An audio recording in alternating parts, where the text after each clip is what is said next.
El lugar donde los sueños no necesitan ser dichos. En la aldea de Piedra Clara, existía un lugar que nadie había creado. Siempre estuvo allí, un tramo de tierra detrás de la antigua cantera, donde el viento se calmaba y los sonidos del pueblo se perdían antes de llegar. No estaba aislado por muros, ni protegido por reglas, y aún así, quien entraba allí sentía el impulso de detenerse. No conversar. No explicar. Solo estar. Los más antiguos decían que ese punto siempre había sido distinto, aunque nunca supieron decir por qué. Con el tiempo, comenzó a ser conocido de forma sencilla como el silencio. La gente iba hasta allí sin avisar a nadie, y casi nunca hablaba de la experiencia después. No había historia que contar. Tomás creció escuchando referencias vagas sobre ese lugar, siempre incompletas. Pero algo lo inquietaba. Todas las personas que habían llegado lejos, muy lejos, habían pasado por allí antes. El hombre que comprendió el lugar.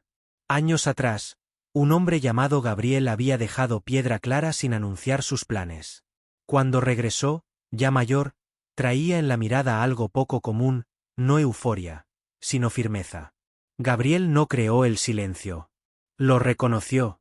Fue el primero en permanecer allí durante largos periodos, no buscando respuestas, sino evitando el ruido. Al notar que otros comenzaban a ir, hizo un gesto simple. Colocó bancos de piedra. Nada más. No explicó el propósito. No dio instrucciones. Solo dijo una frase, una sola vez. Aquí, nadie necesita decir quién quiere ser. Elías y el peso de las palabras. Antes de que el silencio se volviera un hábito. Elías hablaba. Hablaba del día en que abriría su propia carpintería, de cómo vendería muebles más allá de las montañas, de cómo la madera podría sacarlo del pueblo. Contaba sus planes en la tienda, en la plaza, en cualquier lugar donde hubiera oídos. Después de comenzar a frecuentar el silencio, nunca volvió a tocar el tema. Elías empezó a ir al amanecer, se sentaba sin prisa, y regresaba sin comentarios. Meses después, comenzó a trabajar distinto. No anunciaba nada. Simplemente, hacía. Clara y el sueño que necesitaba madurar. Clara siempre fue curiosa, observadora, quería aprender más de lo que el pueblo ofrecía. Durante mucho tiempo habló abiertamente sobre estudiar fuera, sobre partir. Escuchó consejos, advertencias, historias de fracaso. Una tarde, fue al silencio. Se sentó una sola vez. No volvió al día siguiente. No lo comentó con nadie. Pero algo dentro de ella se reorganizó. Poco tiempo después, dejó la aldea sin discursos. No explicó a dónde iba. No justificó su decisión. Bento y el plan que perdió audiencia. Bento hablaba con entusiasmo sobre cambiar la forma de cultivar, sobre nuevas técnicas, sobre posibilidades. Cuanto más hablaba, más era interrumpido. Después de pasar varios días seguidos en el silencio, dejó de explicar. Dejó de convencer. Cuando regresó al pueblo, ya no defendía ideas.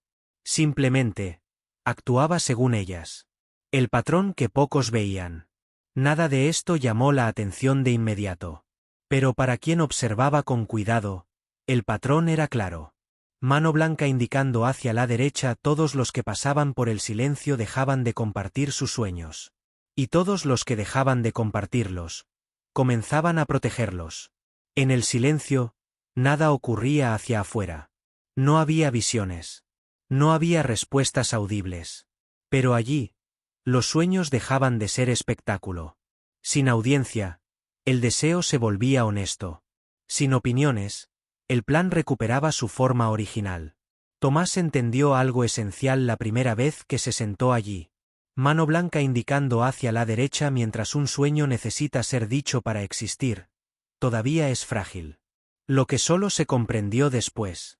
Años más tarde, cuando Tomás también partió, y venció, el pueblo finalmente unió los puntos.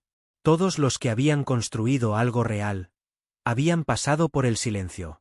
No porque el lugar diera respuestas, sino porque eliminaba interferencias. Cuando alguien le preguntó a Gabriel por qué nunca explicaba qué era el silencio, respondió con calma. Porque quien necesita explicar su sueño, todavía busca permiso. Piedra Clara nunca se convirtió en una aldea ruidosa de vencedores.